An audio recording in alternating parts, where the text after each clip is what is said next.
Hi hello എല്ലാവർക്കും പുതിയൊരു വീഡിയോയിലേക്ക് സ്വാഗതം. ഇന്ന് നമ്മളൊരു കേക്കിൻ്റെ റെസിപ്പി ആയിട്ടാണ് വന്നിരിക്കുന്നത്.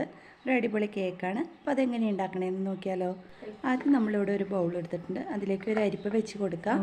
അതിനുശേഷം ഒരു കപ്പ് മൈദ എടുത്തിട്ട് അതിൽ നിന്ന് 1.5 ടീസ്പൂൺ മൈദ മാറ്റിയിട്ട് 1.5 ടീസ്പൂൺ കോൺഫ്ലവറും കൂടി ചേർക്കാം. 1 ടീസ്പൂൺ ബേക്കിംഗ് പൗഡർ ചേർക്കാം. ഒരു 1/2 ടേബിൾ സ്പൂൺ ബേക്കിംഗ് സോഡയും 1/4 സ്പൂൺ ഉപ്പും കൂടി ചേർത്തിട്ട് നന്നായിട്ട് അരിച്ചെടുക്കാം. 3 പ്രാവശ്യം ഈ മിക്സ് അരിച്ചെടുക്കുക. അപ്പോൾ കേക്ക് നല്ല സോഫ്റ്റ് ആവും. നമ്മൾ കേക്ക് ബേക്ക് ചെയ്യണത് ഈ പാത്രത്തിലാണ്. അതിലേക്ക് ഒരു റിങ് ഇറക്കി വെച്ചിട്ടുണ്ട്. ഇത് 5 മിനിറ്റ് മുമ്പ് ഓണാക്കിയിടാം. നമ്മൾ കേക്ക് വയ്ക്കാനുള്ള ട്രേ ഒക്കെ റെഡിയാക്കി എടുത്തിട്ടുണ്ട്. ഒരു ബൗളിലേക്ക് 4 മുട്ട പൊട്ടിച്ച് ഒഴിച്ചിട്ട് നന്നായിട്ട് ബീറ്റ് ചെയ്തെടുക്കുക. റൂം ടെമ്പറേച്ചറിലുള്ള മുട്ടയാണ് ഇവിടെ എടുക്കേണ്ടത്. നന്നായി ബീറ്റ് ചെയ്തതിലേക്ക് 3/4 കപ്പ് പഞ്ചസാര പൊടിച്ചത് കൂടി ചേർത്ത് നന്നായി ബീറ്റ് ചെയ്യാം.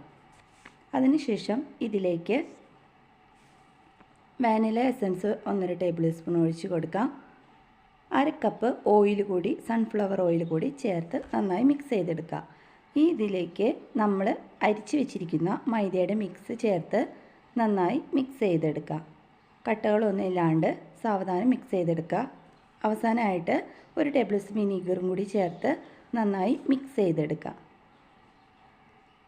ഈ ബാറ്റർ നമ്മുടെ ബട്ടർ പേപ്പർ ഇട്ട് വെച്ചിരിക്കുന്ന ട്രേയിലേക്ക് ഒഴിച്ചു കൊടുക്കുക.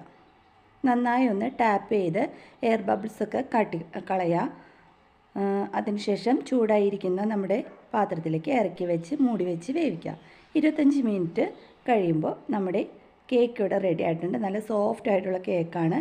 ഒരു ഫോർക്ക് ഉപയോഗിച്ച് നന്നായി അത് കുത്തി കൊടുക്കുക. നമ്മുടെ കേക്ക് സോക്ക് ചെയ്യാനായിട്ട് നമ്മളിവിടെ ഒരു സ്പെഷ്യലായിട്ടുള്ളൊരു ക്രീമാണ് ഉണ്ടാക്കുന്നത്. 1/2 കപ്പ് പാല്, 1/2 cup condensed milk, 1/2 cup whipping cream, ഇവ മൂന്നും മിക്സ് ചെയ്ത് എടുക്കുക.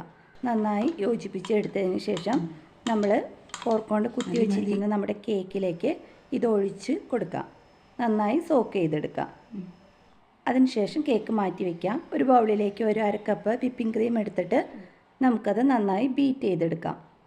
ക്രീം നന്നായിട്ട് ബീറ്റ് ആയതിനു ശേഷം നമ്മൾ സോക്ക് ചെയ്ത് വെച്ചിരിക്കുന്ന കേക്കിൻ്റെ മുകളിലേക്ക് വിപ്പിംഗ് ക്രീം തേച്ച് കൊടുക്കാം. മുകളിലും സൈഡിലൊക്കെ നമ്മളെ കൊണ്ട് പറ്റുന്ന വിധത്തിൽ ചെയ്തെടുക്കാം. വലിയ പെർഫെക്ഷനൊന്നും ആയില്ലെങ്കിലും ടേസ്റ്റ് അടിപൊളിയാണ്. കേക്ക് നമ്മൾക്ക് അതിനുശേഷം കട്ട് ചെയ്തെടുക്കാം.